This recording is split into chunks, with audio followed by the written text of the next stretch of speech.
अस्सलामु अलैकुम वरहमतुल्लाहि वबरकातुहू। बिस्मिल्लाहिर्रहमानिर्रहीम। मैं डॉक्टर हाफिज अब्दुस्तार अंजम, आप देख रहे हैं डॉक्टर हाफिज एएस क्लिनिक।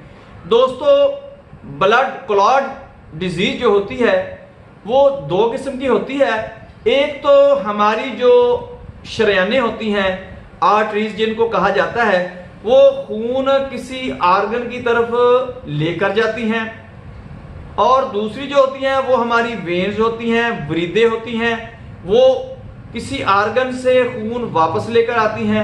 अगर तो शरियान में क्लॉट आ जाता है तो फिर ये होता है कि जिस आर्गन को वो शरियान जा रही थी उसकी जो खून की सप्लाई है वो बंद हो जाती है, वो आर्गन डेड होना शुरू हो जाता है।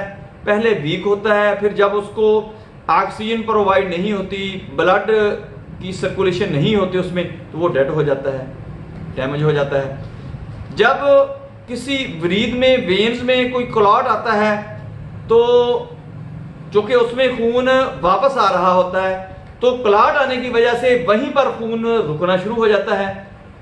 रुकने की वजह से उस आर्गन में वो खून जमा होना शुरू हो जाता है।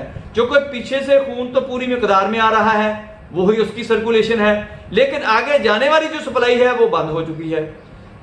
फिर क्या होता है कि वहां पर इन्फ्लामेशन होना शुरू हो जाती है, वहां पर सूजन आना शुरू हो जाती है, वहां पर ब्लड स्टोरेज होना शुरू हो जाती है।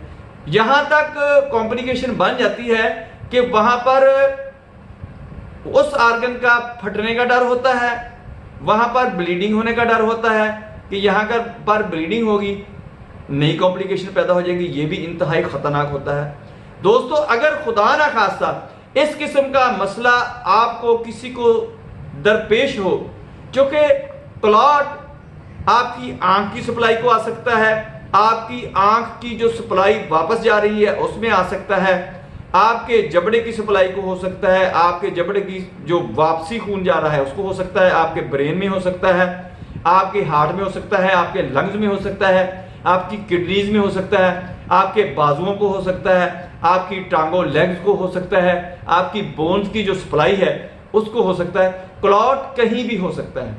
हम समझते हैं कि शायद क्लॉट जो होता है वो हार्ट में आता है जिसकी वजह से हार्ट अटैक हो जाता है, क्लॉट ब्रेन में आता है जिसकी वजह से ब्रेन स्ट्रोक हो जाता है। ये नहीं, क्लॉट कहीं भी आ सकता है, किसी भी आर्गन को आ सकता है, इंतहाई खतरनाक होता है। अगर खुदा न खास्ता इस किस्म की आपको कोई सिम्टम महसूस हो रही हो तो फौरन ही उस मरीज को रेस्क्यू किया जाए, हॉस्पिटलाइजेशन की जाए, उसकी फौरन ही उसको हॉस्पिटल में पहुंचाया जाए, क्योंकि ये डॉक्टर की कस्टडी में इसकी ट्रीटमेंट बेटर होती है। ये इंतहाई कॉम्प्लिकेशन होती है। अगर इसका वक्त पर तदारक ना किया जाए, उसका जो क्लॉट बनने का जो फंक्शन है उसको ख़त्म ना किया जाए, उसको ट्रीटमेंट ना दी जाए, तो ये इंतहाई ख़तरनाक होता है।